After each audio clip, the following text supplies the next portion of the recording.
ಜೀನಾಗೆ ಸಂಪಾದಕತ್ವದಲ್ಲಿ ಜಿಎನ್ಎಸ್ news ಸಾಗರ ಸುತ್ತದ ಆಚೆ ಈಚೆ ಶನಿವಾರದ news ಅಪ್ಡೇಟ್ಗೆ ತಮಗೆ ಸ್ವಾಗತ. ಮುಖ್ಯಾಂಶಗಳು: ಸಾಗರ ನಗರಸಭೆಯಿಂದ 6 ದಿನ ದೆಹಲಿ, ಹರಿಯಾಣ ರಾಜ್ಯಗಳಿಗೆ ಅಧ್ಯಯನ ಪ್ರವಾಸ. ಖರ್ಚು ಕೇವಲ 40 ರಿಂದ 50 ಲಕ್ಷ ರೂಪಾಯಿ. ಸದಸ್ಯರೆಲ್ಲರೂ ಒಮ್ಮತದ ತೀರ್ಮಾನದಿಂದ ಪ್ರವಾಸ ನಿಗದಿ ಎಂದ ಮೈತ್ರಿ. ಹೊಸ ವಿಷಯ ತಿಳಿಯಲು ಅಧ್ಯಯನ ಪ್ರವಾಸ ಎಂದ ಸವಿತಾ ವಾಸು. ಅಧ್ಯಕ್ಷ ಉಪಾಧ್ಯಕ್ಷ ಸದಸ್ಯರ ಪ್ರವಾಸಕ್ಕೆ ವ್ಯಾಪಕ ವಿರೋಧ. ಮರತ್ತೂರು ತಾಳಗುಪ್ಪ ರಾಷ್ಟ್ರೀಯ ಹೆದ್ದಾರಿ ಬೈಪಾಸ್ ರಸ್ತೆ ನಿರ್ಮಾಣಕ್ಕೆ ರೈತರ ವಿರೋಧ. ಹೋರಾಟ ಸಮಿತಿಯಿಂದ ಪ್ರತಿಭಟನೆ ಎಚ್ಚರಿಕೆ ನೀಡಿದ ರಮೇಶ್ ದಿನೇಶ್ ಶಿರವಾಳ. ನಾಡಪ್ರಭು ಕೆಂಪೇಗೌಡ ಜಯಂತಿ ಅಂಗವಾಗಿ ವಿವಿಧ ಸ್ಪರ್ಧೆ. ಕೆಂಪೇಗೌಡರ ಕುರಿತು ಮೈತ್ರಿ ಪಾಟೀಲ್ ಜಯಂತ್ ಮಾತು. ಶಂಕರಮಠದಲ್ಲಿ 90 ವರ್ಷದ ಯೋಗ ಗುರು ಶಂಕರನಾರಾಯಣ ಅವರಿಂದ ಯೋಗ ಪ್ರಾಣಾಯಾಮ ತರಬೇತಿ. ಈಗ ಸುದ್ದಿಯ ವಿವರ. ಸಾಗರ ನಗರಸಭೆಯ 26 ಸದಸ್ಯರು ಪಕ್ಷಾತೀತವಾಗಿ ದೆಹಲಿ ಮತ್ತು ಹರಿಯಾಣ ರಾಜ್ಯಗಳಿಗೆ ಅಧ್ಯಯನ ಪ್ರವಾಸಕ್ಕೆ ವಿಮಾನ ಹತ್ತಲು ಸಜ್ಜಾಗಿದ್ದಾರೆ. ಕಾಂಗ್ರೆಸ್ ಸದಸ್ಯರೇ ಆಸಕ್ತಿಯಿಂದ ಬಿಜೆಪಿ ಸದಸ್ಯರದ್ದು ಸೇರಿ ಎಲ್ಲ ಸದಸ್ಯರ ಆಧಾರ್ ಕಾರ್ಡ್, ಪಾನ್ ಕಾರ್ಡ್ ಸಂಗ್ರಹ ಮಾಡಿದ್ದಾರೆ. ಸುಮಾರು 50 ಲಕ್ಷ ರೂಪಾಯಿ ಖರ್ಚು ಮಾಡಿ ನಗರಸಭೆಯ 26 ಸದಸ್ಯರು ವಾರ ಒಪ್ಪತ್ತಿನಲ್ಲಿ ಅಧ್ಯಯನ ಪ್ರವಾಸದ ಹೆಸರಿನಲ್ಲಿ ಟೂರ್ ಹೊರಡಲು ಬಟ್ಟೆ ಪ್ಯಾಕ್ ಮಾಡಿಕೊಂಡಿದ್ದಾರೆ. ಕಳೆದ 3 ತಿಂಗಳಿನಿಂದ ಬಿಟ್ಟು ಬಿಡದೆ ಸುರಿದ ಮಳೆಯಿಂದಾಗಿ ನಗರ ವ್ಯಾಪ್ತಿಯಲ್ಲಿ ರಸ್ತೆಗಳು ಹೊಂಡಗುಂಡಿಯಿಂದ ಪೂರ್ಣ ಹಾಳಾಗಿದೆ. ಆಡಳಿತ ವಿಪಕ್ಷ ಸದಸ್ಯರೇ 2 ವರ್ಷದಿಂದ ನಮ್ಮ ವಾರ್ಡ್ಗೆ ಒಂದು ಚಪ್ಪಡಿ ಕಲ್ಲು ಹಾಕಿಸಲು ಆಗಲಿಲ್ಲ ಎಂದು ಅವಲತ್ತುಕೊಳ್ಳುತ್ತಿದ್ದಾರೆ. ಇಂತಹ ಹೊತ್ತಿನಲ್ಲಿ ಈ ಭರ್ಜರಿ ಪ್ರವಾಸ ಬೇಕಾ? ಅದೇ ಹಣವನ್ನು ರಸ್ತೆ ಹೊಂಡಗುಂಡಿ ಮುಚ್ಚಿಸಲು ಉಪಯೋಗಿಸಬಹುದಿತ್ತಲ್ಲ ಎನ್ನುವುದು ಸಾರ್ವಜನಿಕರ ಮಾತು. ಅಧ್ಯಯನ ಪ್ರವಾಸಕ್ಕೆಂದೇ ದೆಹಲಿ ಮತ್ತು ಹರಿಯಾಣ ರಾಜ್ಯಗಳಿಗೆ 1 ವಾರಗಳ ಕಾಲ ಹೋಗಲು ಅಗತ್ಯ ಸಿದ್ಧತೆ ಮಾಡಿಕೊಂಡಿದ್ದಾರೆ. ಸಾರ್ವಜನಿಕರ ವಿರೋಧ ಬರಬಾರದು ಎನ್ನುವ ಕಾರಣಕ್ಕೆ ಆಗಸ್ಟ್ 5ರಂದು ನಡೆಯುವ ಸಾಮಾನ್ಯ ಸಭೆಯಲ್ಲಿ ಅಜೆಂಡಾ ಮಂಡಿಸಿ ಒಪ್ಪಿಗೆ ಪಡೆಯಲು ಸಿದ್ಧತೆ ನಡೆಸಿದ್ದಾರೆ. ವಾಸ್ತವವಾಗಿ ಪ್ರವಾಸಕ್ಕೆ ತೆರಳಲು ಎಲ್ಲ ಸಿದ್ಧತೆ ಅಂತಿಮ ಹಂತಕ್ಕೆ ತಲುಪಿದ್ದು, ಸದಸ್ಯರಿಂದ ಆಧಾರ್ ಕಾರ್ಡ್ ಸೇರಿದಂತೆ ವಿವಿಧ ದಾಖಲೆಗಳನ್ನು ಸಂಗ್ರಹಿಸಿಕೊಳ್ಳಲಾಗಿದೆ. ಈ ಕುರಿತು ಜಿಎನ್ಎಸ್ ಜೊತೆ ನಗರಸಭಾ ಅಧ್ಯಕ್ಷೆ ಮೈತ್ರಿ ಪಾಟೀಲ್, ಉಪಾಧ್ಯಕ್ಷೆ ಸವಿತಾ ವಾಸು, ಪುರಸಭಾ ಮಾಜಿ ಅಧ್ಯಕ್ಷ ತೀನಾ ಶ್ರೀನಿವಾಸ್, ರೈತ ಸಂಘದ ಜಿಲ್ಲಾಧ್ಯಕ್ಷ ದಿನೇಶ್ ಶಿರವಾಳ, ದಲಿತ ಸಂಘರ್ಷ ಸಮಿತಿ ತಾಲೂಕು ಸಂಚಾಲಕ ನಾಗರಾಜ್, ದಲಿತ ಸಂಘರ್ಷ ಸಮಿತಿ ತಾಲೂಕು ಸಂಚಾಲಕ ಲಕ್ಷ್ಮಣ್ ಸಾಗರ್ ಇನ್ನಿತರರು ಮಾತನಾಡಿದ್ದಾರೆ. ನಮ್ಮ ಎಲ್ಲ ನಗರಸಭಾ ಸದಸ್ಯರು ಎಲ್ಲ ಸ್ಥಳೀಯ ಸಂಸ್ಥೆಗಳಲ್ಲಿ ಪ್ರವಾಸವನ್ನು ಹೋಗಿ ಬಂದಿದ್ದಾರೆ. ಈಗ ಆಲ್ರೆಡಿ ಎಲ್ಲ ಸಂಸ್ಥೆಗಳಲ್ಲೂ ಹೋಗಿ ಬಂದಿದ್ದಾರೆ. ಶಿವಮೊಗ್ಗದವ್ರು ಹೋಗಿ ಬಂದಿದ್ದಾರೆ. ರಾಜ್ಯದ ಬೇರೆ ಬೇರೆ ಎಲ್ಲ ನಗರಸಭೆಗಳಿರ್ಬೋದು, ಪುರಸಭೆಗಳಿರ್ಬೋದು ಹೋಗಿ ಬಂದಿದ್ದಾರೆ. ಹಾಗಾಗಿ ನಮ್ಮೆಲ್ಲ ನಗರಸಭಾ ಸದಸ್ಯರು ನಮ್ಮ ಅಧ್ಯಕ್ಷತೆಯಲ್ಲಿ ಕೇಳ್ತಿದ್ದಾರೆ, ನಾವು ಪ್ರವಾಸವನ್ನು ಹೋಗಿ ಬರೋಣ, ಅಧ್ಯಯನ ಪ್ರವಾಸ ಅಂತ ಹೇಳ್ಬಿಟ್ಟು ಹೋಗೋಣ. ಈ ಅವಕಾಶಗಳೇನು ಹೇಳಿ ನೆಕ್ಸ್ಟ್ ಯಾರು ನಗರಸಭಾ ಸದಸ್ಯರಾಗಿರ್ತಾರೋ ಇಲ್ವೋ ಗೊತ್ತಿರೋದಿಲ್ಲ. ಹಾಗಾಗಿ ಈ ಅವಕಾಶದಲ್ಲಿ ಅಧ್ಯಯನ ಪ್ರವಾಸ ಅಂತ ಹೇಳಿ ನಗರಸಭೆಯಿಂದ ಸಿಕ್ಕಿದಾಗ ಆ ಸವಲತ್ತುಗಳನ್ನು ನಮಗೆಲ್ಲರಿಗೂ ಒದಗಿಸ್ಕೊಡಿ ಅಂತ ಹೇಳಿ ನಮ್ಮೆಲ್ಲ ಸದಸ್ಯರು 31 ಜನ ಸದಸ್ಯರುಗಳು ಇದಕ್ಕೆ ಕೇಳ್ಕೊಂಡಿದ್ದಾರೆ. ಹಾಗಾಗಿ ಅಧ್ಯಯನ ಪ್ರವಾಸವನ್ನು ಹೋಗೋಣ ಅಂತ ಹೇಳಿ ಎಲ್ಲರೂ ತೀರ್ಮಾನ ಮಾಡಿದ್ದೀವಿ. ಇನ್ನೂ ಕೂಡ ಆ ಹೆಸರುಗಳನ್ನು ತಗೊಳ್ತಾ ಇದ್ದೀವಿ. ಒಳ್ಳೆಯ ತಿಳುವಳಿಕೆಯನ್ನು ಅಲ್ಲಿಂದ ತಿಳ್ಕೊಂಡು ಬರ್ತಾರೆ ಅಂತಕ್ಕಂಥದ್ದು ನಂದು ಕೂಡ ಅಭಿಪ್ರಾಯ ಸರ್. ಅಂತ ಅದು ಇವಾಗ ಇನ್ನೂ ಸರ್ ಎಲ್ಲರದ್ದು ಲೀಸ್ಟ್ ತಗೊಳ್ತಾ ಇದ್ದಾರೆ. ಹೆಸರುಗಳನ್ನು ತಗೊಂಡು ಎಷ್ಟು ಜನ ಆಗ್ತಾರೆ ಅದನ್ನ ಪಟ್ಟಿ ಮಾಡಿ ಅವರು 1 ತಿಂಗಳು ಅವಧಿ ಇದನ್ನ ಎಲ್ಲ ಪ್ರೊಸೀಜರ್ ಆಗಬೇಕು. ಹಾಗಾಗಿ ಪ್ರೊಸೀಜರ್ ಆಗಿ ಬಂದ ಮೇಲೆ ಇದ್ರ ತೀರ್ಮಾನವನ್ನು ಫೈನಲ್ ಮಾಡ್ತೀವಿ ಸರ್. ಈಗ ಹೊರಡೋದು ಅಂತಾಗಿದೆ. ಎಲ್ಲರ ಹೆಸರುಗಳನ್ನ ಲಿಸ್ಟ್ ಮಾಡಿ ಇಲ್ಲ ಸರ್, ಇಲ್ಲ ಅದ್ರ ಬಗ್ಗೆ ಗೊತ್ತಾಗಿಲ್ಲ ಸರ್. ಅದನ್ನು ಈಗ ಅಲ್ಲಿಂದ ಎಲ್ಲ ಅಧಿಕಾರಿಗಳು ನಮ್ಮ ರಾಜ್ಕುಮಾರ್ ಅವರು ಅದ್ರ ಬಗ್ಗೆ ಎಲ್ಲವನ್ನ ಡೀಟೇಲ್ಸ್ ನ ತಗೊಂತಾ ಇದ್ದಾರೆ ಸರ್. ಅದ್ರ ಬಗ್ಗೆ ಇನ್ನು ಮಾಹಿತಿ ನಮಗೆ ಅಧಿಕಾರಿಗಳೇ ಕೊಡ್ಬೇಕು. ಇವಾಗ ಆದ್ಮೇಲೆ ಇಂತಿಷ್ಟು ಅನ್ನೋದನ್ನ ಅವ್ರು ಲಿಸ್ಟ್ ಸದಸ್ಯರು ಕೇಳ್ತಾ ಇದ್ದಾರೆ ಅಧ್ಯಯನ ಪ್ರವಾಸ ಹೋಗೋಣ ಅಂತ ಹೇಳಿ.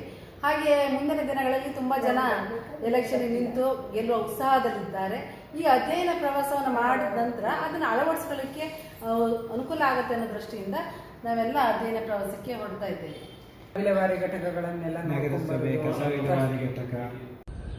ಸಾಗರ ನಗರಸಭೆ ಸದಸ್ಯರು 50 ಲಕ್ಷ ರೂಪಾಯಿ ನಗರಸಭೆಯ ಹಣವನ್ನು ಬಳಸಿ ಅವರು ಅಧ್ಯಯನ ಪ್ರವಾಸ ಅಂತ ಹೊರಟಿದ್ದಾರೆ ಅಂತ ಸುದ್ದಿಯಾಗಿದೆ. ಇವತ್ತು ಸಾಗರ ನಗರದಲ್ಲಿ ಮಿತಿ ಮೀರಿದ ಮಳೆಯಿಂದಾಗಿ ಎಲ್ಲ ಕಡೆ ಗುಂಡಿ ಬಿದ್ದಿದೆ, ಅವ್ಯವಸ್ಥೆ ಆಗಿದೆ, ನಗರದ ಸ್ವಚ್ಛತೆ ಹಾಳಾಗಿದೆ, ಎಲ್ಲ ಅವ್ಯವಸ್ಥೆಗಳಾಗಿದೆ. ಮತ್ತೆ ಅಧ್ಯಯನ ಪ್ರವಾಸ ಅಂತ ಹೇಳಿ ನಗರಸಭೆ ಸದಸ್ಯರಿರ್ಬೋದು, ಶಾಸಕರಿರ್ಬೋದು, ಸಂಸತ್ ಸದಸ್ಯರಿರ್ಬೋದು ಎಲ್ಲ ಹೋಗ್ತಾರೆ. ಹೋಗಿ ಅವರು ಮಾಡಿರೋ ಸುಧಾರಣೆಗಳು ಏನೋ ಅವರವ್ರ ಕ್ಷೇತ್ರದಲ್ಲಿ ಇಲ್ಲ. ಇದು ಅತ್ಯಂತ ಜನವಿರೋಧಿ ಕ್ರಮ.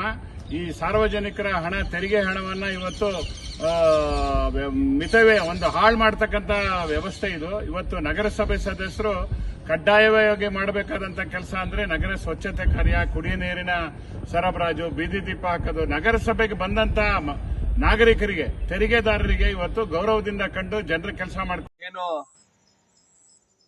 ನಗರಸಭೆ ಅಧ್ಯಕ್ಷರ ನೇತೃತ್ವದಲ್ಲಿ ಸುಮಾರು 6 ದಿನಗಳ ಕಾಲ ಅಧ್ಯಯನ ಪ್ರವಾಸವನ್ನು ಕೈಗೊಂಡಿದ್ದಾರೆ ಡೆಲ್ಲಿ ಮತ್ತು ಜಾರ್ಖಂಡ್ಗೆ ಅಂಥೇಳಿ ಮಾಹಿತಿ ಬಂದಿದೆ.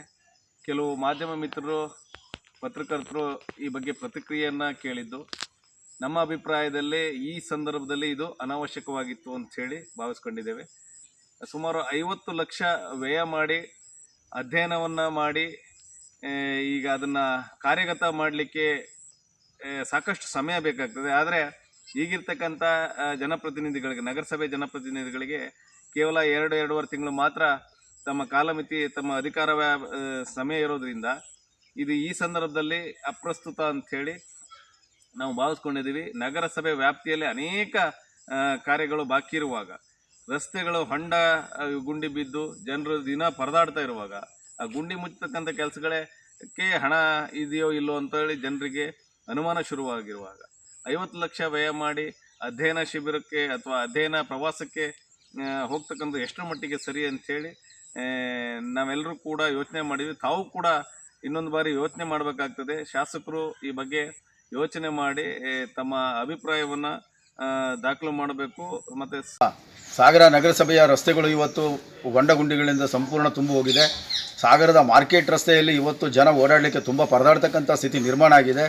ಇವತ್ತು ಸಾಗರದ ಹೃದಯ ಭಾಗ ಏನಿದೆ, ಅಂಬೇಡ್ಕರ್ ಸರ್ಕಲ್ನಲ್ಲಿ ಹೊಂಡಗಳು ದೊಡ್ಡ ದೊಡ್ಡ ಹೊಂಡಗಳಾಗಿ ಕಾರು ಮತ್ತು ಸಣ್ಣ ಪುಟ್ಟ ಗಾಡಿಗಳೆಲ್ಲ ಜಖಮ್ ಆಗ್ತಾ ಇದೆ. ಹಾಗೆಯೇ ಮಾರ್ಕೆಟ್ ರಸ್ತೆ ರೈಲ್ವೆ ಗೇಟ್ವರೆಗೂ ಯಾರೂ ಜನಸಾಮಾನ್ಯರು ಓಡಾಡಲಿಕ್ಕೆ ಇಲ್ಲ. ಕೊನೆಗೆ ಏನು ಮೇಯ್ನ್ ರಸ್ತೆಗಳೊಂದು ಸರಿ ಮಾಡ್ಕೊಂಡಿದ್ದಾರೆ. ಇವತ್ತು ಕೆಲವು ಕಡೆ ಹೊಂಡ ಗುಂಡಿಗಳನ್ನು ಅಗದು ಅಲ್ಲೇ ಬಿಟ್ಟಿದ್ದಾರೆ. ಮತ್ತು ಅದೇ ರೀತಿ ಇವತ್ತು ಕಸ ವಿಲೇವಾರಿನೂ ಸರಿ ಆಗ್ತಾ ಇಲ್ಲ. ಕೊನೆಗೆ ಸಂತೆ ಮಾರ್ಕೆಟ್ನಲ್ಲಿ ತರಕಾರಿಯನ್ನು ತಗೊಳ್ಳಿಕ್ಕೆ ಬರ್ತಕ್ಕಂಥ ಜನಗಳು ಇವತ್ತು ಕೊಚ್ಚೆ ನೀರಿನಲ್ಲೇ ಹಾಕಿರ್ತಕ್ಕಂಥ ತರಕಾರಿಗಳನ್ನು ತಗೊಳ್ತಂಥ ಸ್ಥಿತಿ ನಿರ್ಮಾಣ ಆಗಿದೆ. ಇವತ್ತು ಆ ಸಂತೆಯಲ್ಲಿ ಪಾಪ ಅವರು ತರಕಾರಿ ವ್ಯಾಪಾರಸ್ಥರು ಆ ಕೊಚ್ಚೆ ನೀರಲ್ಲೇ ಪಾಪ ಹರಳು ಕೆಸರಲ್ಲೇ ಆ ತರಕಾರಿಗಳನ್ನು ತಗೊಂಡೋಗೋಂಥ ಕೆಲಸ ನಿರ್ಮಾಣ ಆಗ್ತಿದೆ. ಆದರೂ ಕೂಡ ಇವರು ಅಧಿಕಾರಿಗಳು ನಿರ್ಲಕ್ಷ್ಯ ವಹಿಸ್ತಾ ಇದ್ದಾರೆ. ಇವತ್ತು ಸುಮ್ಮನೆ ಜೀಪ್ ತಗೊಂಡು ಅತ್ಲಾಗಿತ್ಲಾಗಿ ಓಡಾಡ್ತಾರೆ. ಆದರೆ ಜನಸಾಮಾನ್ಯರ ಕಷ್ಟ ಅರ್ಥಕೊಳ್ತಾ ಇಲ್ಲ. ಇವತ್ತು ಸಾಗರ ನಗರಸಭೆಗೆ ಇವತ್ತು ಹೊಸದಾಗಿ ಆಯ್ಕೆ ಆಗಿದ್ದಾರೆ ನಮ್ಮ ಅಧ್ಯಕ್ಷ ಮೇಡಮು, ಅದ್ರ ಬಗ್ಗೆ ಗಮನ ಹರಿಸಲಿಲ್ಲ ಅಂತ ಕಾಣಿಸುತ್ತೆ. ಆದರೆ ದಯವಿಟ್ಟು ಈ ಒಂದು ನಗರಸಭೆಯಿಂದ ಏನು ಪ್ರವಾಸ ಹೊರಟಿದೆ 50 ಲಕ್ಷ ರೂಪಾಯಿನ ಖರ್ಚು ಮಾಡಿ ಇದನ್ನು ನಮ್ಮ ದಲಿತ ಸಂಘರ್ಷ ಸಮಿತಿ ಖಂಡಿಸುತ್ತೆ. ಇದ್ರ ಬಗ್ಗೆ ಆದಷ್ಟು ಸಾರ್ವಜನಿಕರ ಬಗ್ಗೆ ತಾವು ಅಧಿಕಾರಿಗಳು ಎಚ್ಚರ ವಹಿಸಿಕೊಂಡು ತಮ್ಮ ಪ್ರವಾಸವನ್ನು ಮೊಟಕುಗೊಳಿಸಿ ಜನಸಾಮಾನ್ಯರ ಕಷ್ಟಕ್ಕೆ ಸ್ಪಂದಿಸಬೇಕು ಅಂತೇಳಿ ಈ ನಗರಸಭೆಯ ಸದಸ್ಯರು ಪ್ರವಾಸ ಹೊರಟಿದ್ದಾರೆ. 6 ದಿನಗಳ ಕಾಲ ಪ್ರವಾಸ. ಹೆಚ್ಚು ಕಡಿಮೆ ಇದಕ್ಕೆ 6 ದಿನಗಳ ಪ್ರವಾಸಕ್ಕೆ ಎಷ್ಟು ವ್ಯಯ ಆಗುತ್ತೆ ಅಂದರೆ ಸುಮಾರು ಒಂದು 50 ಲಕ್ಷ ರೂಪಾಯಿ. ಅಧ್ಯಯನ ಶಿಬಿರ ಅಂತ ಹೊರಟಿದ್ದಾರೆ. ಒಂದು 6 ದಿನಗಳು ಅಧ್ಯಯನ ಶಿಬಿರ ಅಂದರೆ ಏನು ಅಧ್ಯಯನ ಶಿಬಿರ? ನನಗೆ ಆಕ್ಚುಲಿ ಅವರೇ ಹೇಳಬೇಕು. ಈಗ ಅಧ್ಯಯನ ಶಿಬಿರ ಯಾವ ವಿಚಾರದಲ್ಲಿ ಅಧ್ಯಯನ ಹೊರಟಿದ್ದಾರೆ ಅಂತೇಳಿ ಏನು ಪ್ರವಾಸಕ್ಕೆ ಹೊರಟಿದಾರಲ್ವ ಅವ್ರು ಹೇಳಬೇಕು. ಯಾಕಂದ್ರೆ ಇವತ್ತು ಸಾಗರ ನಗರಸಭೆ ಆಡಳಿತ ಇನ್ನು 3 ತಿಂಗಳು ಅಷ್ಟೇ ಇರ್ತಕ್ಕಂಥದ್ದು. ಬರೀ 3 ತಿಂಗಳ ಒಳಗಡೆ ಇವರು ಅಧ್ಯಯನ ಮುಗಿಸಿ ಇಲ್ಲಿ ಏನು ಸಾಗರ ಅಭಿವೃದ್ಧಿ ಮಾಡ್ತಾರೆ ಇವರು ಸಾಗರದ ನಗರದಲ್ಲಿ ಇವತ್ತು ಒಂದು ರಸ್ತೆಯ ಹೊಂಡ ಗುಂಡುಗಳನ್ನ ಮುಚ್ಚಕ್ಕೆ ಆಗ್ತಾ ಇಲ್ಲ, ಒಂದು ಚರಂಡಿ ಮಾಡಕ್ ಆಗ್ತಾ ಇಲ್ಲ, ರಸ್ತೆ ಸರಿಯಾಗಿ ಮಾಡಕ್ ಆಗ್ತಾ ಇಲ್ಲ. ಇವರು ಅದನ್ನು ಬಿಟ್ಬಿಟ್ಟು 50 ಲಕ್ಷ ರೂಪಾಯಿ ತಗೊಂಡು ವ್ಯಯ ಮಾಡಿ ಇವತ್ತು ಏನು ಸಾರ್ವಜನಿಕರ ತೆರಿಗೆ ಹಣವನ್ನ ಈ ರೀತಿ ವ್ಯಯ ಮಾಡ್ತಾರೆ ಅಂದ್ರೆ ಇದಕ್ಕೆ ಯಾರು ಕೇಳೋರು ಯಾರು ಇಲ್ವಾ? ಸಾಗರ ನಾಗರಿಕರು ಏನ್ ಮಾಡ್ತಿದ್ದಾರೆ, ಸಾರ್ವಜನಿಕರು ಏನ್ ಮಾಡ್ತಿದ್ದಾರೆ? ಇವತ್ತು ಸಾಗರ 70,000 ಜನ ಸಂಖ್ಯೆ ಹೊಂದಿರತಕ್ಕಂಥ ಒಬ್ಬ ಸಾಗರ ನಗರಸಭೆ. ಅಂದ್ರೆ ಸಾಗರ ನಗರಸಭೆ ಜನ ಯಾರು ಪ್ರಜ್ಞಾವಂತರು ಇಲ್ವಾ ಅನ್ನೋದನ್ನ ಒಂದು ಯಕ್ಷ ಪ್ರಶ್ನೆ ಆಗಿದೆ. ಹಾಗಾಗಿ ಇದು ನಗರಸಭೆಯ ಸದಸ್ಯರು ಏನು 50 ಲಕ್ಷ ರೂಪಾಯಿ ಖರ್ಚು ಮಾಡಿ ಅಧ್ಯಯನ ಶುರುಗೊಂಡಿದ್ದಾರೆ, ಇದು ಅವರ ಮೋಜು ಮಸ್ತಿಗೋಸ್ಕರ ಹೊರಟಿದ್ದಾರೆ ಬಿಟ್ರೆ ಸಾಗರ ನಗರಸಭೆ ಅಭಿವೃದ್ಧಿಗೆ ಅಲ್ಲ ಅನ್ನೋ ಮಾತನ್ನು ಈ ಸಂದರ್ಭದಲ್ಲಿ ಘಂಟಾಘೋಷವು ಹೇಳಬೇಕಾಗುತ್ತದೆ. ಸಾಗರ ತಾಲೂಕಿನ ಮರತ್ತೂರು ತಾಳಗುಪ್ಪ ನಡುವಿನ ರಾಷ್ಟ್ರೀಯ ಹೆದ್ದಾರಿ ಬೈಪಾಸ್ ರಸ್ತೆಗೆ ಗ್ರಾಮಸ್ಥರ ವಿರೋಧವಿದೆ. ರೈತರ ಜಮೀನು ಮುಳುಗಿಸಿ ರಸ್ತೆ ನಿರ್ಮಿಸುವ ಅಧಿಕಾರಿ ಜನಪ್ರತಿನಿಧಿಗಳ ಕ್ರಮ ಖಂಡನೀಯವಾದದ್ದು ಎಂದು NH 206 ರಸ್ತೆ ಅಗಲೀಕರಣ ವಿರೋಧಿ ರೈತ ಹೋರಾಟ ಸಮಿತಿ ಮುಖ್ಯಸ್ಥ ರಮೇಶ್ ಮರತ್ತೂರು ತಿಳಿಸಿದ್ದಾರೆ. ಶನಿವಾರ ಸುದ್ದಿಗೋಷ್ಠಿಯಲ್ಲಿ ಅವರು ಮಾತನಾಡುತ್ತಿದ್ದರು. ರೈತ ಸಂಘದ ಜಿಲ್ಲಾಧ್ಯಕ್ಷ ದಿನೇಶ್ ಶಿರವಾಳ ಮಾತನಾಡಿದರು. ಗೋಷ್ಠಿಯಲ್ಲಿ ಡಾಕ್ಟರ್ ರಾಮಚಂದ್ರಪ್ಪ ಮನೆಗಟ್ಟ, ದೇವೇಂದ್ರಪ್ಪ, ಅಣ್ಣಪ್ಪ ಗುಡ್ಡೆಮನೆ, ಮಂಜಪ್ಪ ಗುಡ್ಡೆಮನೆ, ರಮೇಶ್ ಕೆಳದಿ ಇನ್ನಿತರರು ಹಾಜರಿದ್ದರು. ಅದು ಹೈವೇ ಬೈಪಾಸ್ ಆಗ್ತಿದೆ ತಾಳಪ್ಪ ಮತ್ತು ಬೋರ್ಡಲ್ಲಿ ಆಮೇಲೆ ಬಲ್ಬಲಿಗೆ ಒಂದು ಬೈಪಾಸ್ ರಸ್ತೆ ಮಾಡ್ತಾರೆ. ಅದು ಪೂರ್ತಿ ರೈತರ ಜಮೀನ ಮೇಲೆ ಅದು ಹೋಗಿ 4.1 ಕಿಲೋಮೀಟರ್ ದೂರ ಹೋಗಿ ಗುಡ್ಡೆ ಮನೆ ಸೇರುತ್ತೆ. ಅಲ್ಲಿ ಅದರಲ್ಲಿ ಸಾಮಾನ್ಯವಾಗಿ ಕೇವಲ 1 ಎಕರೆ, ಅರ್ಧ ಎಕರೆ, 2 ಎಕರೆ ಒಳಗೆ ಸಣ್ಣ ಸಣ್ಣ ಜಮೀನು. ಅದು ನಿಮಗೆ ಎಲ್ಲ ಗೊತ್ತಿರೋ ವಿಚಾರ. ಆ ಬೈಡಲ್ಲಿ ಪಕ್ಕದಲ್ಲಿ ಒಂದು ರೈಲ್ವೆ ಟ್ರ್ಯಾಕ್ ಇದೆ. ಈ ಕಡೆ ಮತ್ತೆ ಹಾಲಿ ರಸ್ತೆ ಹೋಗಿ ತ್ರಿಭುಜ ಆ ಜಮೀನು ತ್ರಿಭುಜ ಅದು ಮಧ್ಯದಲ್ಲಿ ಪುನಃ ಮತ್ತೆ ಬೈಪಾಸ್ ರಸ್ತೆ ಹೋಗಿದೆ. ಪಾಪ ಮೊದಲೇ ಅಲ್ಲಿ ನಿಮಗೆ ಗೊತ್ತಿರೋಂಗೆ ಅಲ್ಲಿ 3 ಹೈ ಟೆನ್ಷನ್ ರಸ್ತೆ ಲೈನ್ ಹೋಗಿದೆ ಆ ಕಾರಣ ಬೈಲಲ್ಲಿ. ಮತ್ತೆ ಹಾಲಿ ಒಂದು ಹೈವೇ ಹೋಗಿದೆ, ಆ ರೈಲ್ವೆ ಟ್ರ್ಯಾಕ್ ಹೋಗಿದೆ. ಇವು ಪುನಃ ಮತ್ತೊಂದು ಹೆಚ್ಚಿನ ಕಮ್ಮಿ ಇದು 6ನೇ ಸಾರಿ ಸರ್ಕಾರ ಹಸ್ತಕ್ಷೇಪ 6ನೇ ಸಾರಿ. ಮತ್ತು ಅಲ್ಲಿ ರೈಲ್ವೆ ಟ್ರ್ಯಾಕ್ ಹೋಗಿದೆ, ಮೇಲೆ ರೋಡ್ ಬ್ರಿಡ್ಜ್ ಮಾಡ್ಕೊಂಡು ಹೋಗ್ತಾರೆ. ಹೆಚ್ಚು ಕಡಿಮೆ 15 ಅಡಿ ಎತ್ತರದಲ್ಲಿ ರಸ್ತೆ ಹೋಗುತ್ತೆ. ಆ ಜಮೀನು ಅಕ್ಕಪಕ್ಕ ಇಡೀ ಜಮೀನು ಡಿವೈಡ್ ಆಗುತ್ತೆ, 3 ಭಾಗ ಆಗುತ್ತೆ. ಒಂದು ಹಾಲಿ ಹೈವೇ, ಹಾಗೆ ಪ್ರಪೋಸಲ್ ಹೈವೇ, ಇನ್ನೊಂದು ರೈಲ್ವೆ. ಈ ರೀತಿ ಇಡೀ ಜಮೀನು 3 ಭಾಗ ಆಗುತ್ತೆ. ಇವು ಹೆಚ್ಚು ಕಡಿಮೆ 15-20 ಅಡಿ ಎತ್ತರ ವಸ್ತಿ ಹೋಗ್ತದೆ. ಆ ಪಕ್ಕ ಜಮೀನು ಹೇಗೆ ಬರುತ್ತೆ. ಈ ಮುಂದಿನ ಜಮೀನು ಸೀದಾ ಕೃಷಿಗೆ ಯೋಗ್ಯ ಆಗಲ್ಲ, ಹಾಳಾಗುತ್ತೆ. ಇಡೀ ಬಯಲು ಕೃಷಿ ಬರಲ್ಲ. ಈಗಿರೋ ಜಮೀನು ಸೀದಾ ಅದು ಉಪಯೋಗ ಬರಲ್ಲ. ಇವರು ಏನಪ್ಪ ಅಂದ್ರೆ ರಸ್ತೆ ಹೋಗೋ ಜಮೀನು ಮಕ್ಕಳು ಪರಿಹಾರ ಹೋಗ್ಬಿಟ್ರೆ ಮುಂದಿನ ಜಮೀನು ಕೊಡಲ್ಲ ಇವರು. ಬಟ್ ಆ ಜಮೀನು ಏನು ಯೋಚನೆ ಮಾಡಿದ್ರೆ ಇದು ಕಾರಣ ಅದು ಮುಂದಿನ ಜಮೀನು ಹಾಳಾಗುತ್ತೆ. ಇದು ನಾವು ಎಷ್ಟೇ ಅಧಿಕಾರಿಗಳಿಗೆ ಹಾಲಿ ಉಸ್ತುವಾರಿ ಮಿನಿಸ್ಟರ್ಗೂ ಅರ್ಜಿ ಕೊಟ್ಟಿದ್ವಿ, MP ಗಳಿಗೂ ಅರ್ಜಿ ಕೊಟ್ಟಿದ್ವಿ, DC ಅರ್ಜಿ ಕೊಟ್ಟಿದ್ವಿ, ಮತ್ತೆ ಅಸಿಸ್ಟೆಂಟ್ ಮಿನಿಸ್ಟ್ರು ಅವರಿಗೆ ಸಹಿತ ACBC ಅರ್ಜಿ ಕೊಟ್ಟಿದ್ವಿ. ಯಾರೇನು ಸರಿಯಾಗಿ ಸ್ಪಂದಿಸ್ತಾ ಇದ್ದಾರೆ. ಅಲ್ಲಿ ಈ ಕಡೆ ಹೋಗೋದ್ರಿಂದ ವಸ್ತಿ 2 ಬ್ರಿಡ್ಜ್ ಮಾಡಬೇಕಾಗ್ತದೆ. ನೀವು ನೋಡಿ ಸ್ಪಾಟು ಒಂದು ರೈಲ್ವೆ ಒಂದು ಬ್ರಿಡ್ಜ್ ಮಾಡಬೇಕಾದ್ರೆ ಆಚೆ ಸೈಕಲ್ ಹೋಗ್ತಾರೆ, ಅದು ಒಂದು ಬ್ರಿಡ್ಜ್ ಮಾಡಬೇಕಾಗುತ್ತೆ. ಇಲ್ಲ ಈಗ ಹಾಲಿ ವ್ಯವಸ್ಥೆ ಆದರೆ ಯಾವ ರೈಲ್ವೆ ಗೇಟ್ ಇದೆಯಲ್ಲ ಅಲ್ಲಿ ಒಂದು ಬ್ರಿಡ್ಜ್ ಮಾಡಿ ಸಾಕು, ರೈಲ್ವೆ ಮತ್ತೆ ಇಲ್ಲೂ ಬ್ರಿಡ್ಜ್ ಅವಶ್ಯಕಿಲ್ಲ. ಬಟ್ ಇಲ್ಲಿ ಹೋದಾಗ ಇಲ್ಲಿ ಗದ್ದೆ ಮೇಲೆ ಹೋದ್ರೆ 2 ಬ್ರಿಡ್ಜ್ ಮಾಡಬೇಕು. ಅಲ್ಲಿ ಮುಂದಲ್ಲಿ ಸೇರುತ್ತೆ ಒಂದು ಈ ನ್ಯಾಷನಲ್ ಹೈವೇ 206 ಏನು 69 ಆಗಿದೆ ಹೊಸ ನಂಬರಿಗೆ. ಅದ್ರ ಪಕ್ಕದಲ್ಲೇ ಏನು ಮುತ್ತೂರು ಕ್ರಾಸ್ ಇದೆಯಲ್ಲ ಅಲ್ಲಿಂದ ಬಲಗಡೆ ಸೈಡ್ನಲ್ಲಿ ಜಮೀನಲ್ಲಿ ಬೈಪಾಸ್ ರಸ್ತೆಯನ್ನು ಒಂದು ಮಾಡಲಿಕ್ಕೆ ಉದ್ದೇಶಿಸಿದ ಡಿಟೇಲ್ ಆಗಿದೆ. ಈಗ ಅಲ್ಲಿನ ಮುತ್ತೂರು, ಬಲೆಗಾರು, ಆ ನಂತರ ಗುಡ್ಡೆಮನೆ, ತಾಳಗುಪ್ಪ ಈ ರೈತರು ತೀವ್ರ ವಿರೋಧ ಸುಮಾರು 2-3 ವರ್ಷಗಳಿಂದಲೂ ಕೂಡ ಜನಪ್ರತಿನಿಧಿಗಳಿಗೆ, ಅಧಿಕಾರಿಗಳಿಗೆ ತಮ್ಮ ವಿರೋಧವನ್ನು ವ್ಯಕ್ತಪಡಿಸ್ತಾ ಬಂದಿದ್ದಾರೆ. ಅಲ್ಲಿಯ ರಾಜಕೀಯ ಎಲ್ಲ ಪಕ್ಷದ ಮುಖಂಡರು ಕೂಡ ಅವರ ರಾಜಕೀಯ ನಾಯಕರುಗಳಿಗೆ ಈ ವಿಚಾರವನ್ನು ತಲುಪಿಸಿದ್ದಾರೆ. ಹಿಂದಿನ ವರ್ಷ ಅದು ಸರ್ವೆ ಕಾರ್ಯ ನಡೀತು. ಆಗಲೂ ಕೂಡ ಎಲ್ಲ ಪಕ್ಷದ ಮುಖಂಡರು ಕೂಡ ರೈತರ ಜೊತೆ ಅಲ್ಲಿದ್ದರು. ಹೇಗೆ ಅಂತಂದ್ರೆ ರೈತರ ಯಾವ ಅಭಿಪ್ರಾಯಗಳನ್ನು ಕೂಡ ಮನ್ನಣೆ ಇಲ್ಲ. ಏನೋ ಒಂದು ರೀತಿ ಸರ್ವಾಧಿಕಾರತ್ವ ಇದೆ ಅನಿಸುತ್ತೆ. ಯಾಕೆಂತಂದ್ರೆ ಒಂದು ಸ್ಪಷ್ಟ ಉದಾಹರಣೆ ಕೊಡ್ತೀನಿ. ಹಿಂದಿನ ಬಾರಿ ಸರ್ವೆಗೆ ನ್ಯಾಷನಲ್ ಹೈವೇ ಅಧಿಕಾರಿ ಹಾಗೆ ಕಂದಾಯ ಇಲಾಖೆಯ ಕೆಲವು ಅಧಿಕಾರಿಗಳು ಬರ್ತಾರೆ. ಕಂದಾಯ ಇಲಾಖೆಯವರು ಈ ದಿನ ಸಂಜೆ 6 ಗಂಟೆಗೆ ನೋಟಿಸ್ ಕೊಡ್ತಾರೆ ರೈತರಿಗೆ. ಬೆಳಗಿನ ಜಾವ 6 ಗಂಟೆಯಿಂದಲೇ ಸಾವಿರಾರು ಸಂಖ್ಯೆಯಲ್ಲಿ ಎಲ್ಲರೂ ಇರ್ತಾರೆ. ಪೊಲೀಸರು ಮತ್ತೆ ಕಂದಾಯ ಇಲಾಖೆ ಅಧಿಕಾರಿಗಳು, ಸರ್ವೆ ಅಧಿಕಾರಿಗಳು, ನ್ಯಾಷನಲ್ ಹೈವೇ ಅಧಿಕಾರಿಗಳು. ಅಂದರೆ ವಿದ್ಯಾರ್ಥಿಗಳಲ್ಲಿ ಸ್ಪರ್ಧಾತ್ಮಕ ಮನೋಭಾವ ಬೆಳೆಸಬೇಕು. ನಾಡು ಕಟ್ಟಲು ಶ್ರಮಿಸಿದ ಸಾಧಕರ ಬಗ್ಗೆ ವಿದ್ಯಾರ್ಥಿ ದೆಸೆಯಿಂದಲೇ ಅರಿತುಕೊಳ್ಳಬೇಕು ಎಂದು ನಗರಸಭಾ ಅಧ್ಯಕ್ಷೆ ಮೈತ್ರಿ ಪಾಟೀಲ್ ತಿಳಿಸಿದರು. ಸಾಗರದ ಸುಭಾಷ್ ನಗರ ಪ್ರೌಢಶಾಲೆಯಲ್ಲಿ ಶನಿವಾರ ಕ್ಷೇತ್ರ ಶಿಕ್ಷಣಾಧಿಕಾರಿಗಳ ಕಚೇರಿ ವತಿಯಿಂದ ನಾಡಪ್ರಭು ಕೆಂಪೇಗೌಡ ದಿನಾಚರಣೆ ಪ್ರಯುಕ್ತ ವಿದ್ಯಾರ್ಥಿಗಳಿಗೆ ಏರ್ಪಡಿಸಿದ್ದ ತಾಲೂಕು ಮಟ್ಟದ ವಿವಿಧ ಸ್ಪರ್ಧಾವಳಿಗಳನ್ನು ಉದ್ಘಾಟಿಸಿ ಅವರು ಮಾತನಾಡುತ್ತಿದ್ದರು. ತಾಲೂಕು ಗ್ಯಾರಂಟಿ ಅನುಷ್ಠಾನ ಸಮಿತಿ ಅಧ್ಯಕ್ಷ BR ಜಯಂತ್ ಮಾತನಾಡಿದರು. ಕ್ಷೇತ್ರ ಶಿಕ್ಷಣಾಧಿಕಾರಿ ಪರಶುರಾಮಪ್ಪ ಕಾರ್ಯಕ್ರಮದ ಅಧ್ಯಕ್ಷತೆ ವಹಿಸಿದ್ದರು. ನಗರಸಭಾ ಉಪಾಧ್ಯಕ್ಷೆ ಸವಿತಾ ವಾಸು, ಪೌರಾಯುಕ್ತ HK ನಾಗಪ್ಪ, ಶಾಲಾಭಿವೃದ್ಧಿ ಸಮಿತಿ ಅಧ್ಯಕ್ಷ ಜನಾರ್ದನ್ ಪೂಜಾರಿ, ಪ್ರಮುಖರಾದ ಡಾಕ್ಟರ್ ಅನ್ನಪೂರ್ಣ, ಭೂಮೇಶ್, ದತ್ತಾತ್ರೇಯ ಭಟ್, ದಾಮೋದರ್ ನಾಯ್ಕ್ ಇನ್ನಿತರರು ಉಪಸ್ಥಿತರಿದ್ದರು. ಸಂತೋಷ್ ಸ್ವಾಗತಿಸಿದರು. ರಮೇಶ್ ವಂದಿಸಿದರು. ನಿಕ್ಸನ್ ಕಾರ್ಯಕ್ರಮವನ್ನು ನಿರೂಪಿಸಿದರು. ನಾವೆಲ್ಲರೂ ಕೂಡ ಅದನ್ನ ಮೈಗೂಡಿಸ್ಕೊಂಡ್ರೆ ಸಾಕು. ಅವರ ಹಾದಿಯಲ್ಲಿ ನೀವೆಲ್ಲರೂ ಸೇರಿ ಅವರ ಒಂದು ಏನು ಪಾಲನೆಯನ್ನ ಮಾಡಿದ್ದಾರೆ, ಬೆಂಗಳೂರನ್ನು ಕಟ್ಟಲಿಕ್ಕೆ ಎಷ್ಟು ಹೋರಾಟವನ್ನ ಮಾಡಿದ್ದಾರೆ ಅಂತ ಹೇಳಿ, ವಿಜಯನಗರ ಸಾಮ್ರಾಜ್ಯದಲ್ಲಿ ಜನಿಸಿದಂತ ಅವರು ಅಲ್ಲಿನ ಒಂದು ಬೆಂಗಳೂರಿಗೆ ಕೆರೆಗಳು ಮಾತ್ರ ಅಲ್ಲದೆ ಕೆರೆಗಳನ್ನ ಅವರು ಸಮೃದ್ಧಿ ಮಾಡಬೇಕು ಅಂತ ಹೇಳಿದ್ರು. ಈಗ ಕೆರೆಗಳನ್ನೆಲ್ಲ ಮುಚ್ಚುವಂತ ಸ್ಥಿತಿ ಬಂದು ಪ್ರವಾಹ ಈಗ ಬೆಂಗಳೂರಿನಲ್ಲೇ ಜಾಸ್ತಿ ಆಗ್ತಾ ಇದೆ ಅಂತ ಅನ್ನಿಸ್ತದೆ. ಅವರು ಅದಕ್ಕಾಗಿ ಒಂದು ಪ್ಲಾನಿಂಗ್ ಅನ್ನೇ ಮಾಡಿದ್ರು.